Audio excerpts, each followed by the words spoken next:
it's easy and sometimes it's hard to say you're sorry and make a new start. Sometimes friends can let you down. We'll find a way to turn it around. If you learn to take it in, I will learn to let it go. Though it isn't easy, this is the best thing we know. Forgiveness is a gift.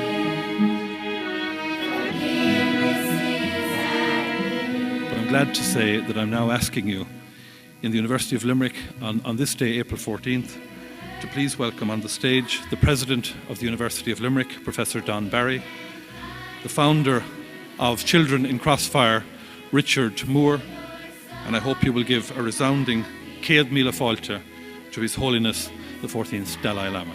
Thank you.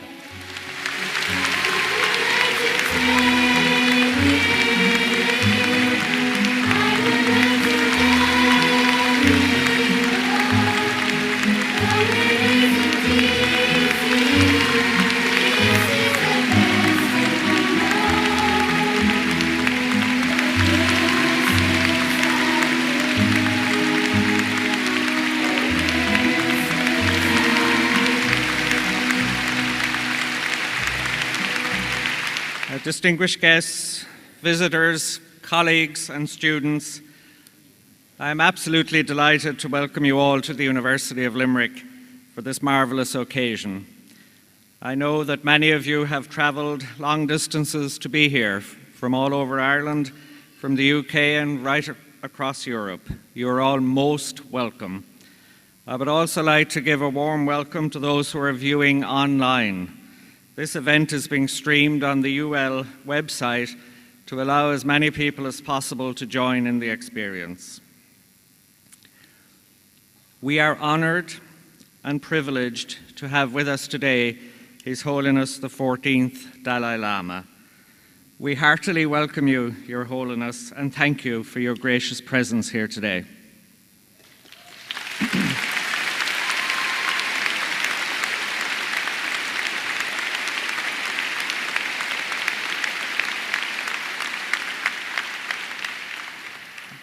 His Holiness is respected around the world as a truly inspirational spiritual teacher whose energy, compassion, and wisdom touch everyone he meets. He is renowned for his tireless efforts to promote the peaceful resolution of human conflict, and his message on the power of forgiveness will have a deep resonance for everyone throughout the island of Ireland. I think I should explain that the scarf I was wearing was placed around my neck by His Holiness as a symbol of the blessings he brings to us all today. This kata has symbols of protection, freedom, compassion, happiness, and love. And I know that all gathered here today are embraced in the good wishes that it embodies. It is fitting that His Holiness should come to you well. We are committed to making our university pioneering and connected, and it is part of our DNA to reach out in pioneering ways to connect with those who need assistance. We genuinely want to serve our communities and make a positive contribution to the lives of our citizens. In this spirit of partnership, I am delighted to see so many representatives of voluntary and community organisations here today, many of whom have collaborated with the university. Our staff right across the university are involved in many community outreach activities that provide educational opportunities for all sectors of society, and UL is particularly involved in the regeneration of our beautiful city of Limerick. Improving the lives of others is also something we have in common with Richard Moore. I think we can all take inspiration from Richard's truly remarkable life story and the charity Children in Crossfire, which he founded to help children in conflict situations. And for making this very special day happen, I want to express my appreciation and indeed your appreciation to Richard for bringing the Dalai Lama to Limerick. Thank you, Richard.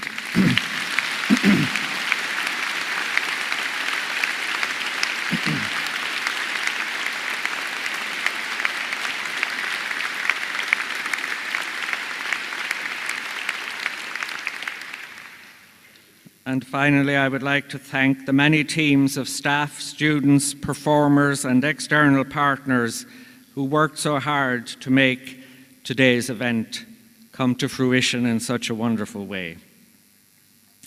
Ladies and gentlemen, I will conclude by expressing, on your behalf, our gratitude to His Holiness for coming to be with us here in Limerick today. It is an understatement to say that we live in troubled times. However, I feel sure that the wisdom and insights we receive from His Holiness's address will serve us well in the challenges that we will face together. Go raibh míle maith agaibh go léir.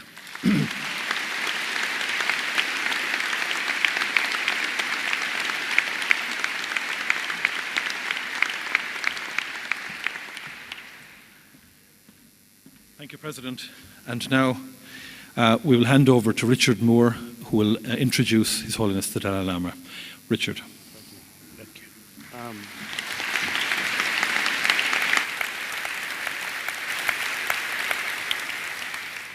First of all, can I take this opportunity to thank the university for making this visit happen.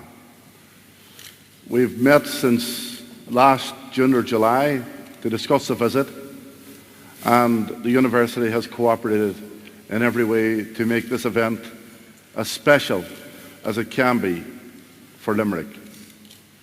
I would like to acknowledge Eamon, Cregan, Terry Brown, and of course the President, Barry, for all their support and cooperation and assistance throughout the arrangements here. I would like to thank all of you for coming here today, because without you, we wouldn't have an event. And at the end of the day, for me, His Holiness has come here today to see you. I lost my eyesight in 1972, as you know, as a result of being shot and blinded by a rubber bullet. I'm glad to say that the soldier who blinded me is in the audience. And Charles, I just want to say you're very welcome.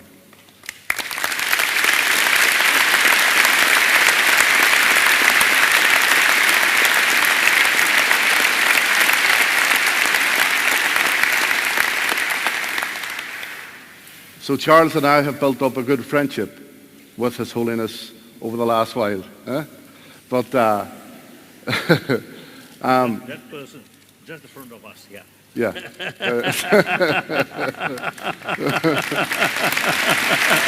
Wonderful.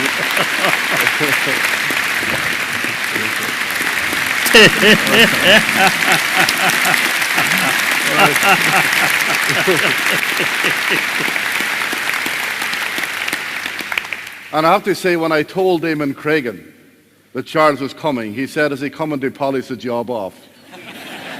So I get no sympathy at this university. But, you know, there are many things in my life that have helped me deal with blindness and helped me cope with blindness and deal with losing my sight in such a traumatic way.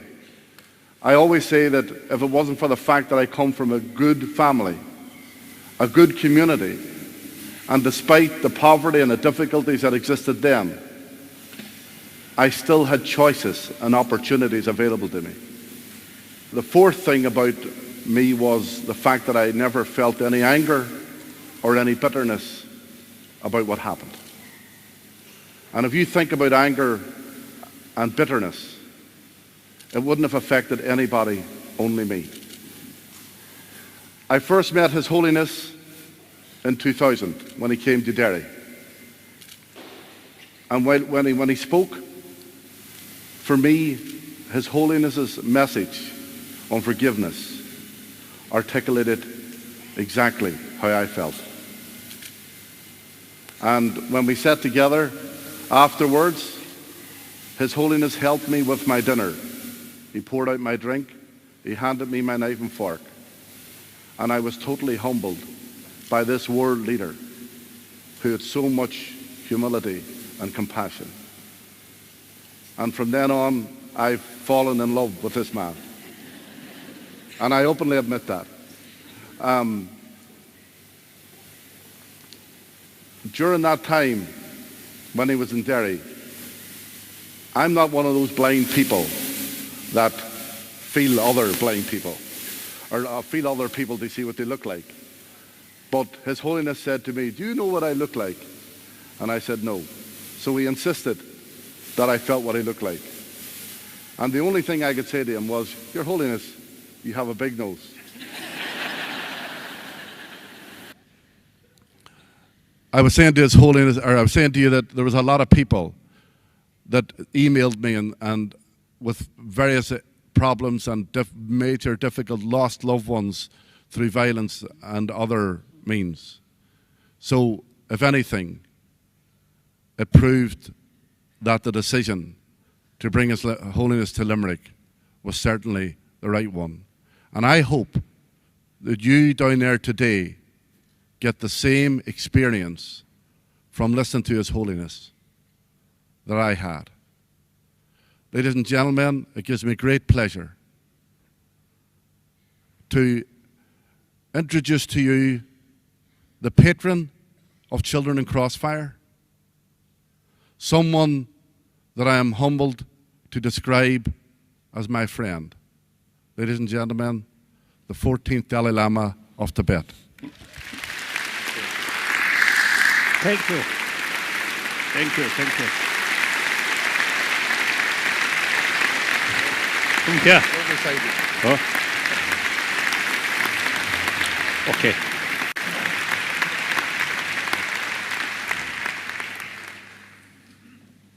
I think as a sign of respect, I will stand. And also so I can see more faces.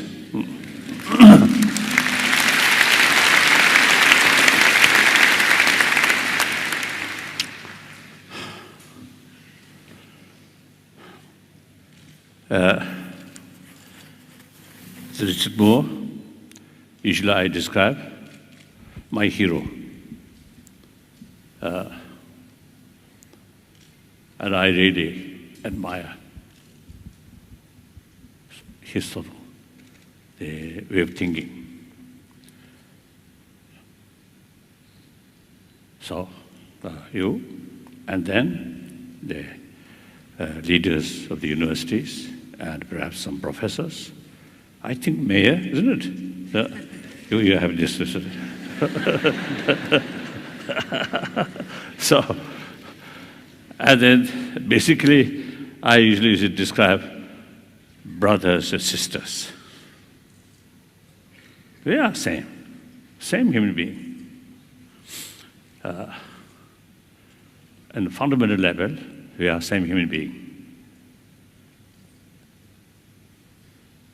Mentally, emotionally, physically, we are same.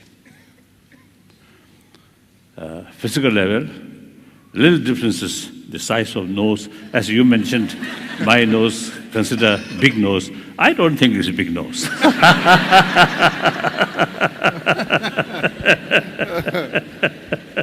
will check. Usually, when I met him, you see, because difficult to see, so I usually let him touch, my face. Yeah. That usually I sort of the way to introduce myself. So he found my nose a little bit big.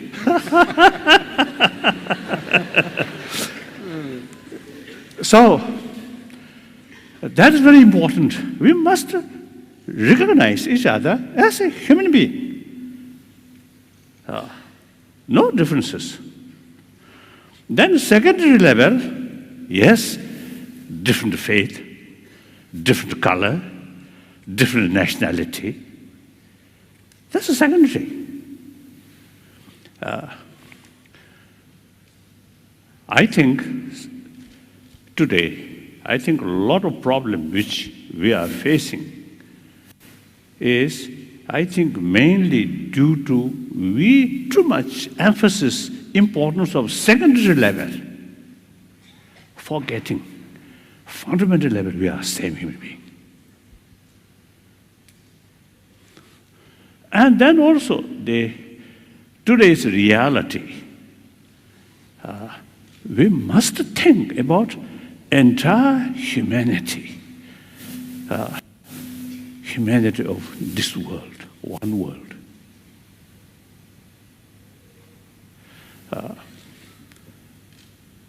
I think when we're facing some problems, if we carry dealing these problems with a sense we are same human being, my interest related with their interest related to my interest.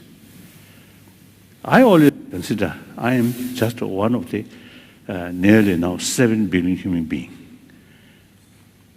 I am part of the humanity. So for my own sort of happy future, entirely depend on rest of the humanity. No matter one single person, powerful or very rich, still part of the humanity. If the humanity happy, peaceful, more compassionate, and everybody get the benefit. And then now modern economy, global economy, no national boundary, no religious boundary, and also ecology problem, no national boundary, no religious boundary. So that's the reality. So time comes, think for entire humanity, and we must talk on the level of human being.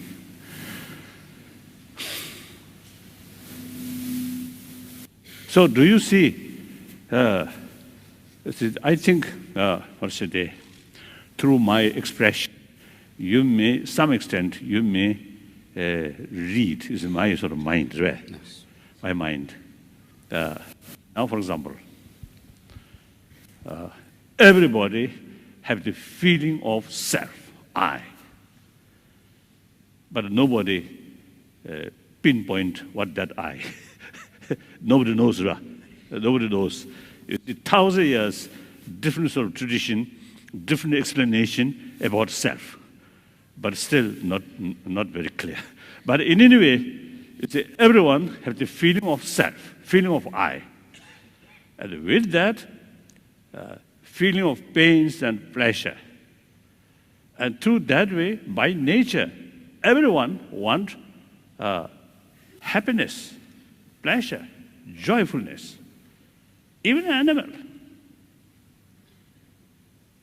Same feeling, same sort of desire. And since it's experience of pain, we do not want. So we want to overcome pains, problems. And that's the basis of our concept of human right. Because by nature, we have that kind of desire. So everyone have the right to overcome problem, overcome suffering. Now here I think, on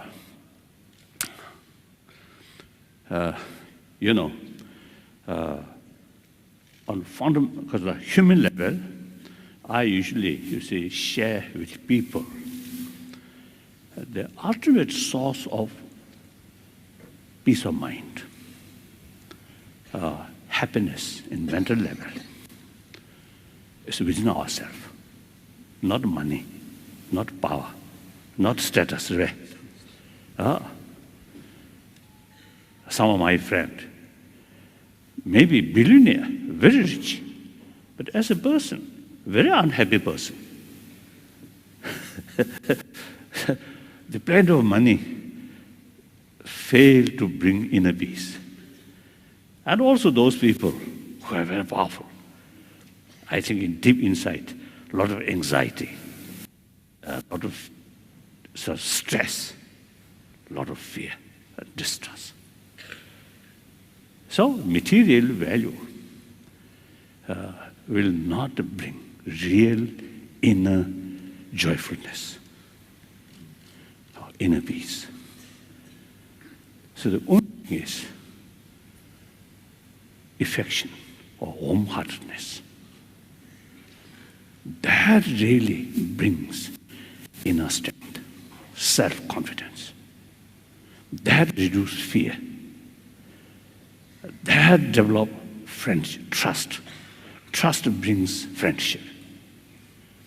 We are a social animal. The genuine cooperation among each other is very necessary. Genuine cooperation entirely based on trust. Trust is there. Then,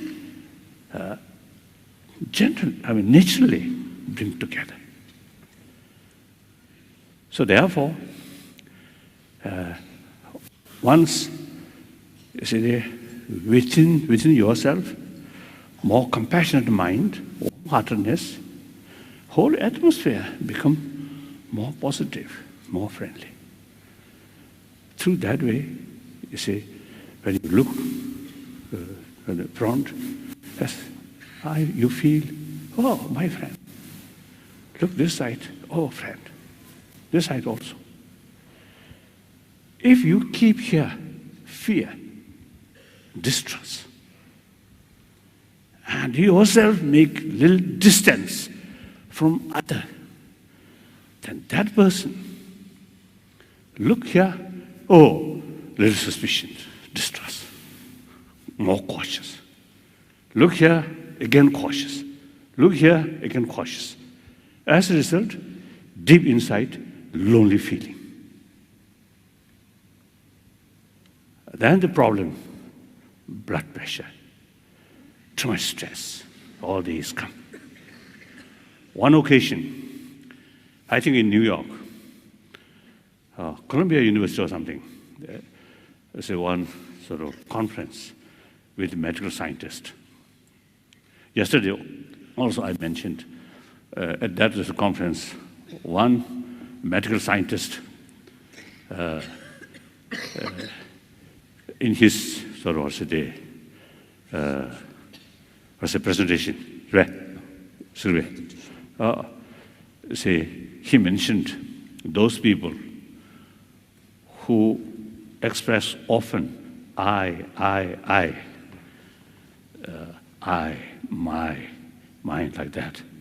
So such people have greater chance or greater risk of heart attack.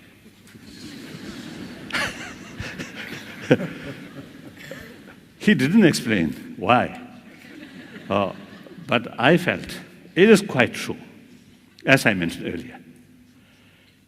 Deep inside, fear, distrust, and you yourself always remain a little distance from the rest of the human brothers, sisters. That brings loneliness. And then difficult to communicate with other human beings. After all, you are a social animal. You are part of the community. You have to deal with them. But the very very factor which your interest or your future depend, because of your own inner weakness, you yourself isolate from them. How can that person be a happy person? So more worry, more stress. Sometimes I describe the too much self-centered attitude, too much selfish, close our inner door. Through that way, difficult to communicate with other fellow human beings. Once develop more sort of sense of concern of well-being of other brothers, sisters, then inner door automatically open. And very easy to communicate with other people. Irrespective whether believer or non-believer, these quality or potential from birth we already have. I think firstly, I think here, perhaps a few thousand people here, everybody come from our mother. So sometimes in India, some sort of stories, some very great person or some saint, you see, born from lotus. So sometimes I jokingly telling people, so such people may have more compassionate attitude towards lotus rather than human being. But anyway, and fortunately, we born from our mother. So as soon as we born, by biological factor, both sides, mother side and child side, some kind of immense sort of feeling of closeness, trust. So from mother side, because of that strong emotion of loving kindness or affection, brought energy from mother in order to protect or in order to care, in order to take care of our child. That's a biological factor, not come from religion, religious faith. Look, animal, no religion, no constitution, no police force. But biological factor, did mother like you see, cat or dog or bird, biologically, you see, they have tremendous sort of affection, sense of concern of their offspring. So biologically, we equipped that kind of sort of affection. So any person or any animal who sort of appreciate others' affection, that also have the potential to show affection to others. So that's by nature like that. Then, furthermore, some scientists, too much anger, too much fear, constantly sort of experience, that actually eating our immune system. More compassionate mind, very helpful to sustain our immune system. So that shows, because we born through that way, we grown up under others' tremendous affection, care. So therefore, in our blood, some kind of the affection, seed of affection already there. So, a more compassionate mind, our physical element goes very well. Irritative mind not go well with body component. So, we can say basic human nature is more positive, more compassionate. And after all, we are social animal. Even other animal, those kind of social animals, they also have limited altruism because that need for survival. So then we, human beings, because of this intelligence, altruistic mind can extend, can increase, can expand. The compassion, which come from biological factor, that as a seed. Then using our human intelligence, the thinking or the investigation, the pros and cons are there, pros and cons. Then you get conviction, you get awareness. The warm-heartedness is so important. And for the society, for the family, for individual. Individual also, you see, the more compassionate mind, the individual get best sort of what's the result.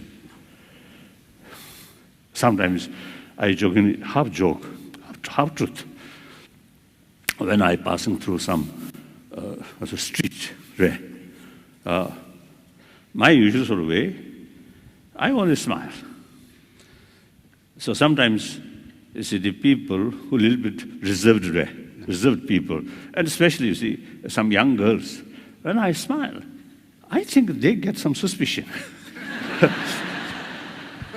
Instead of sort of happiness, you see, they look rather, oh, why? This person is smiling at me, that kind of sort of attitude.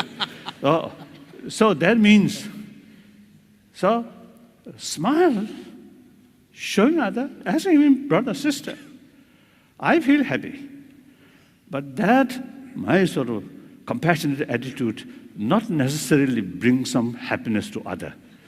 That brings more suspicion, more worry. So as a result of practice of compassion, the first beneficial benefit go to oneself. So I want to make clear this. Because sometimes people feel, oh, practice of compassion is something good, something nice to other, but not necessarily to oneself. That's a totally mistake. So therefore, from our birth, see, we already equipped. You see this, let's say, this potential. Oh, yes. As a seed of this, you see, biological factor of affection, as a seed, then use human intelligence. That can increase. So there are two levels. One level of quite hot here.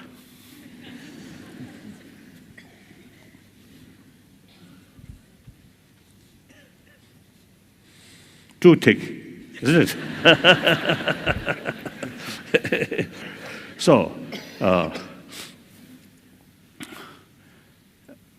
So one, the level of affection or compassion,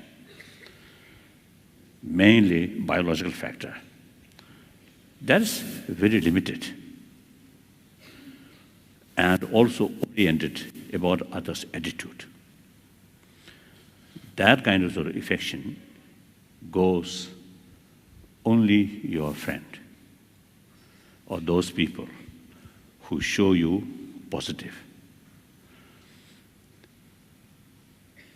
Then another level of compassion through training, through using sort of our sort of intellectual intelligent. As I mentioned earlier, the pros and cons. Then you get conviction. Extreme self-centered attitude is self-destruction. Think more other, that's really bring inner strength.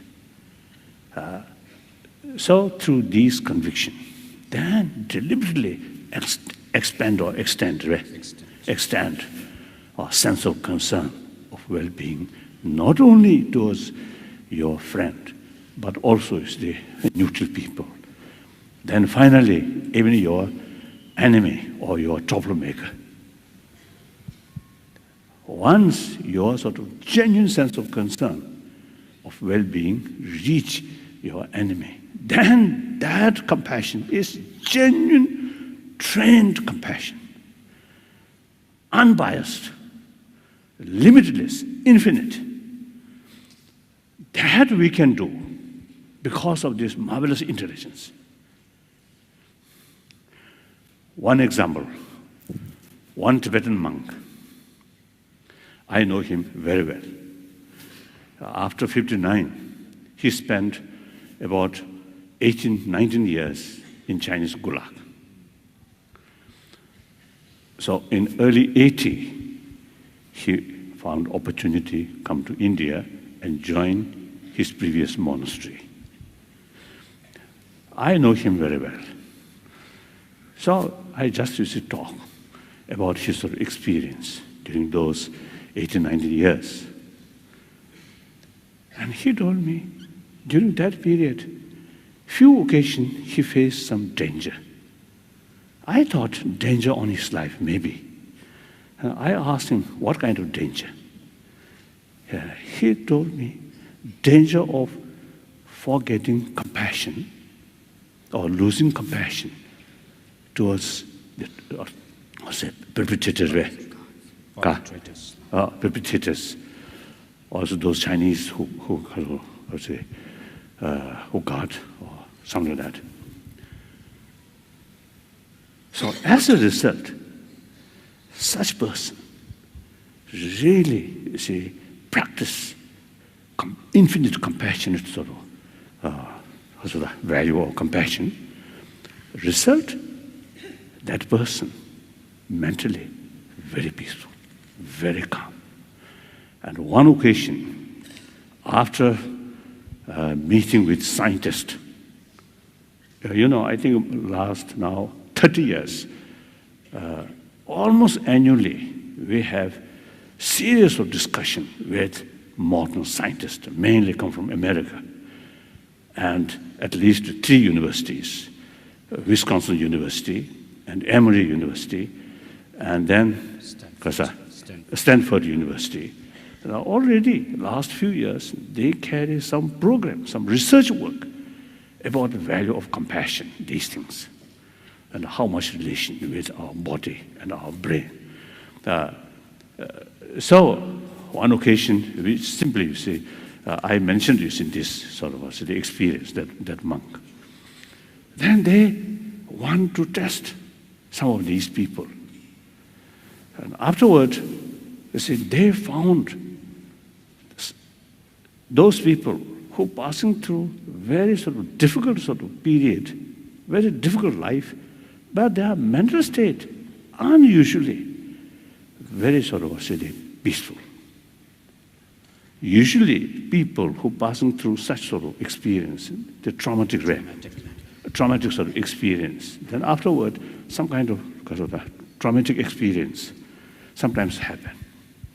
So they found that these scientists, after they interview and test, they found, very sort of the peaceful mind.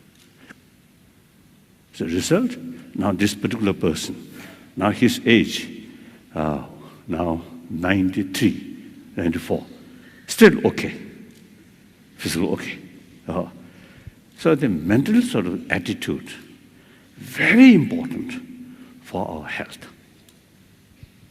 About 2-3 years ago, I passing through surgery, the gallbladder remove. So since then, I jokingly telling people, I think I mentioned to you or not, I can't remember, but since then, I told, you see my face, same face, but in reality, one important organ of human body missing. So my body, not complete human sort of body. So in any way, usually, you see, they say that sort of surgery takes only 15-20 minutes, they can complete. But my case, 3 hours took 3 hours because of the complication. But then within 6 days, or within 1 week, completely recover. The doctor is surprised, the physician surprised. Wow, although the surgery itself quite complicated, but the recover is unusually sort of faster. So that's my own experience. While I lay down on the surgery sort of table, and a few days in the hospital, I feel okay, not much sort of anxiety, not much sort of problem. So the nurses and the physicians, within a few days, we become a very good friend. I joke, or I tease them like that. So they themselves, you see, afterward, they told me, some of the physicians, since our meeting, their whole life, you see, changed. One physician's wife used to tell me, physician didn't tell me, but the wife used to tell me, my husband, before, a little bit difficult, but after that sort of surgery, after that way, my husband become much more gentler. So in any way, you see, the more compassionate sort of mind, practice compassion, really benefit not only oneself, and also you see, create some kind of positive atmosphere. Of course, I'm saying these things not sort of I'm something sort of something special. No, nothing. We all have the same potential, same intelligence. It's the same potential. So only thing is, we from childhood we trained. So through training, through study, we pay more attention about our inner value. So you also, see, the only question is, pay more attention in our inner value. Then you get, more experience. So usually, when I always listen BBC, so always talk about money, economy, and the politics. Yeah. So, and look, you see, the people sort of, I think the general sort of the attitude, unless you are seeing some sort of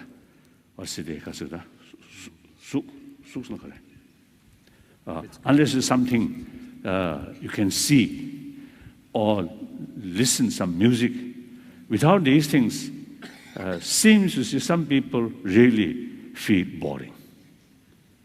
So whole day, look television and listen music. This, I feel, one indication we are lacking experience, inner value, or looking inward. Simply, you see, thinking about our mind, about our inner value.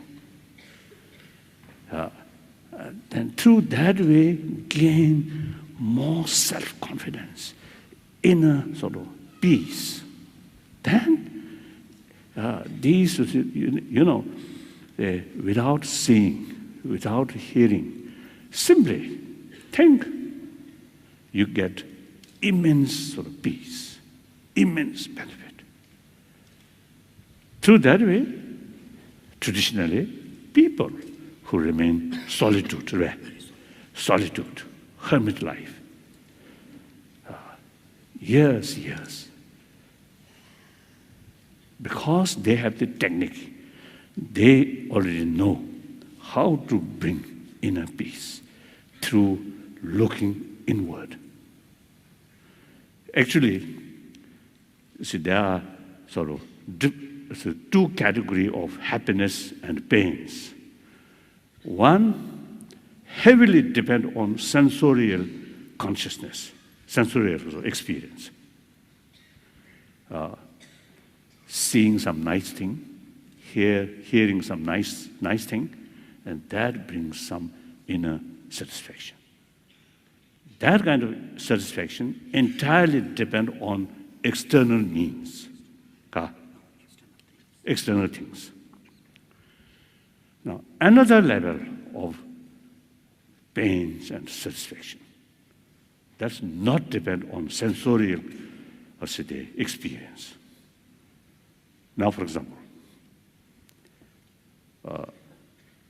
some memory about past sort of experience, feel sort of joyfulness or pain. That's mental level. So these two, mental level experience and physical, the sensorial level experience. The sensorial level, the mental level is more superior. I think, you see, we can examine. Physical pain, sometimes mental sort of peace or mental happiness can subdue physical pain, isn't it? The mental pain cannot subdue by physical comfort. Clear? What? Some sense? What do you think? Okay. So the mental level experience are more superior, more important, more powerful than sensory level. So now modern education, modern society, I think we too much emphasis about sensory level experience. I think now time comes. Now here also you say, I want to share. I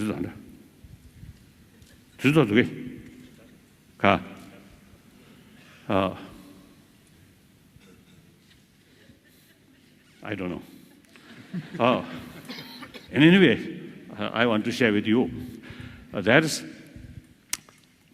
at least 3,000-4,000 years, we human beings, in order to get peace of mind or satisfaction or happiness, you see, we totally depend on prayer.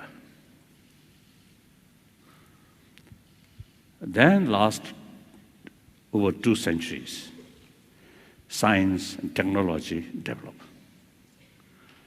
So those things which we want through technology brought immediately, right? So generally, we pay more attention about science and technology rather than prayer. Last year, in one Indian state, see, the state government, you see, constructed one Buddhist temple. So he invited me to opening ceremony. So I went there. So then the chief minister, the head of the state government, you see, in his speech, he mentioned, due to Buddha's blessing, his state rapidly will sort of prosperity. Then my turn, speech. I know him very well. So I express, if your state can sort of rapidly prosperity due to Buddha's blessing, then your state much earlier should develop. Because Buddha's blessing lasts 2,500 years already there. But you see, Buddha's blessing entirely depends on able chief minister's hand. I told him. So action really makes change. Prayer will not change. So therefore, you see, the people's interest about science and technology, naturally, you see, much developed. So therefore, as I mentioned earlier, the BBC or this report always talk money like that. Now, later part of 20th century, two fields. One, those real sort of rich people, or sort of society, material, because of affluent material sort of society. Now they begin to feel material value alone not sufficient, something lacking. A few examples, as I already mentioned. That's one thing. Another thing, in the science, the knowledge or research work about neuron or the brain really reach very deep and very sophisticated then they begin to show interest, begin to develop interest about emotion, about mind.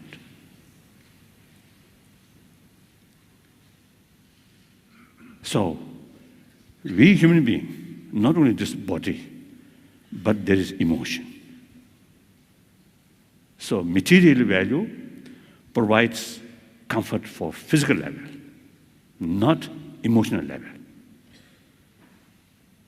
So therefore, now among the scientists, more and more respected, well-known scientists now really carry investigation about our emotion, how to tackle.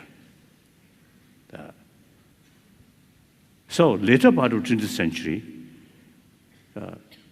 begin, I say the genuine interest about our inner value. So then, the modern education system, naturally, 1,000-year-old in the European continent, separate education institutions started. At that time, the moral ethics, the church take the responsibility, and the family also some extent. But now time passes, the influence of the church or the family values also sometimes little decline. So they separate the education institution alone now should carry both responsibility about education, intellectuals, and about moral ethics or warm-heartedness. So you see, there are a lot of people now who really carry some serious research work, how to implement, how to sort of, how to bring in modern education curriculum some moral ethics, education of warm-heartedness. So now some research work now carrying like that. So these are, now you see, we people, through our own experience, now we are becoming more mature. So not only pay attention about material value, but also the internal value. So now here, on that respect, various different religious traditions have special role. So I'm very, very happy now here, seeing some one Jews I noticed using that hat, and then this Uzbekistan. Oh, I think Muslim tradition, isn't it? Or your native tradition. Okay, so perhaps some Muslim. Oh, this is you Jew, Rabbi. There's some, of course, Christian, some Catholic, Protestant. So, yes. So, all these major religious traditions, in spite different philosophical view. In philosophical field, basically two categories: theistic religion, non-theistic religion. Big differences. But all teachings, all sort of faith, emphasis importance of love, compassion, with that forgiveness, tolerance, self-discipline, contentment. I have a lot of sort of friends among Christian, among Muslim, among Hindu, among Jews, a lot of friends, genuine practitioner. So we have same sort of practice, so same potential to transform human being, human negative mind, transform into more positive mind. So here, when we talk about inner value, moral ethics, various religious traditions have very special role. Now here, I want to share one thing. Religious belief, faith, very important. But now here, we must make this distinction. Faith, one truth, one religion, and several truth, several religions. In terms of individual, one truth, one religion is very relevant. But in the terms of the society, several truth, several religion is very relevant. So now, how to sort of overcome this contradiction? As I mentioned, in terms of individual practitioner, concept of one truth, one religion, very important. In the terms of society or community, even now modern society, even a family, there could be a different faith. So therefore, in the terms of the group of people, the several truth, several religion is very relevant. Another thing, one time in Argentina, we have one meeting, some scientist, some religious leader. The one scientist, one physicist, he mentioned, he is a physicist, but he should not develop attachment towards his own scientific field. I think that's very great. I'm Buddhist, but I should not develop attachment towards Buddhism.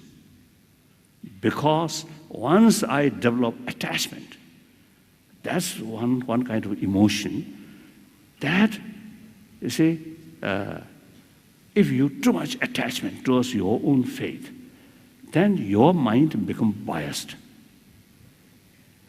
Then you can't see the value of other tradition. You must be faithful towards your own tradition, but you should have open mind about other tradition. You should look at other tradition openly, objectively. Then you can see the value. So this, I think, nowadays, in the name of religion, sometimes in divisions, even sometimes conflict happen. So that's not because something wrong about the religion, but because the practitioner, the follower of religion, they themselves too much sort of because of the attachment, like that. That I think important. So in any way, religious harmony, my lifelong commitment. I'm very happy. You see, different spiritual brothers, sisters now here. See, we, in spite of different philosophy, different tradition, we all the same practitioner about warm-heartedness. So please carry more sort of effective role regarding promotion of inner value. And at the same time, I think nearly 7 billion human beings, entire human being, I think it's very difficult to become a religious believer. That also fact. I think Ireland, Irish people, majority, of course, they, I think, follow Catholicism, isn't it? Yeah. Catholic follow, majority. But there are also, you see, could be non-believer, I think. So, to those believers, if you follow your own religion sincerely, sincerely and seriously, all have same potential to provide you inner peace. But then those non-believer, not much serious about religion. Now, I always try. We should now here, I think the way to promote these inner value, there are 3 ways. Number 1, theistic religion. Believe God. You totally submit to that God. That kind of faith reduces extreme self-centered attitude. Very useful. And like my friend, my hero, so your family, your mother, very religious-minded, Yes. and taking sort of very, very affectionate sort of attitude towards her son. As a result, the son developed that same potential, more alive. So when you face the tragedy, you can handle that tragedy more positive way. So look on his face, very peaceful. No sign of irritation, no sign of anger, no. Nice wife, 2 beautiful daughters. Sometimes I jokingly, I tease him. You cannot see the beautiful faces of your wife and two girls, 2 daughters. But I can enjoy their beautiful face. Sometimes I tease him like that. So in any way, as a sort of result of the more sort of familiar about this inner value, this serious sort of tragedy not disturb much in inner sort of inner world. Result, he carry happy life, and not only he himself just look after he himself, but also you see they engage some work for other for those for children. So wonderful, wonderful. When you first introduce the person who shot you, now here, really, genuine sort of some kind of spirit of brother to brothers, I really admire. Little bit surprised. All this not due to money, not due to power, but due to inner value. So these are living examples. So that much I want to. So I usually used to call, first, theistic religious way to promote this inner value. Second, non-theistic. That's Buddhism, Jainism, and another ancient Indian sort of tradition believe law of causality. That also one way to promote this inner value. Then there should be third one. That's I usually call secular way to promote. Here I must make clear, when I use the word secularism, does not mean disrespect all religions, but rather respect all religion. According to Indian sort of concept, secularism means respect all religions. No preference, this religion or that religion, equal. And then also, according to Indian sort of concept of secularism, also respect non-believer. So, believe, same human being, and talk about basic human values. So that also, I think we should not ignore that. I think important. Otherwise, there are people who have no interest about religion, then they also no interest about practice of compassion. They felt these are religious matter. That's totally wrong. Whether you accept religion or not, it's up to individual business. But pay more attention about these inner values. This is your own interest. So sometimes I jokingly say telling people, we are biologically sort of what's today selfish person. Because of the selfish feeling, we survived. But that selfish should be wise selfish rather than foolish selfish. Taking care about others' well-being. That's the best way to achieve your own happiness, your own successful life. Out of selfish, only think, you yourself, extreme self-centered attitude, you will face sugar problem, or blood pressure, or stress, and then eventually a heart attack.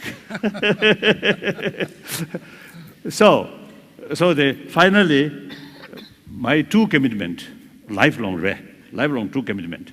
One commitment is promotion of human values, that I already talked. And then second commitment is promotion of religious harmony.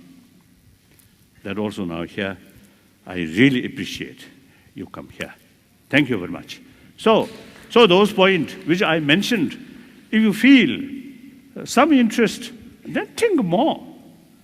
And you yourself experiment and investigate. And then if you feel something, something worthwhile to think, then you carry these things in your daily life. If you feel these points which I mentioned is not much relevant to your life, then forget it. No problem. Thank you.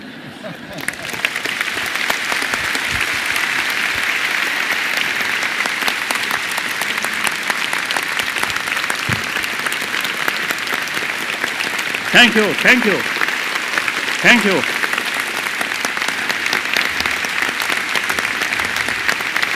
Thank you. We're privileged to have on stage the Irish Chamber Orchestra Youth Chorus. 30 children from Galvone National School, Maria King Presentation Primary School, and St. Mary's Boys School. And they've been working with Kathleen Turner from the ICO to consider today's theme, and they've written a special song for His Holiness, which they will now perform.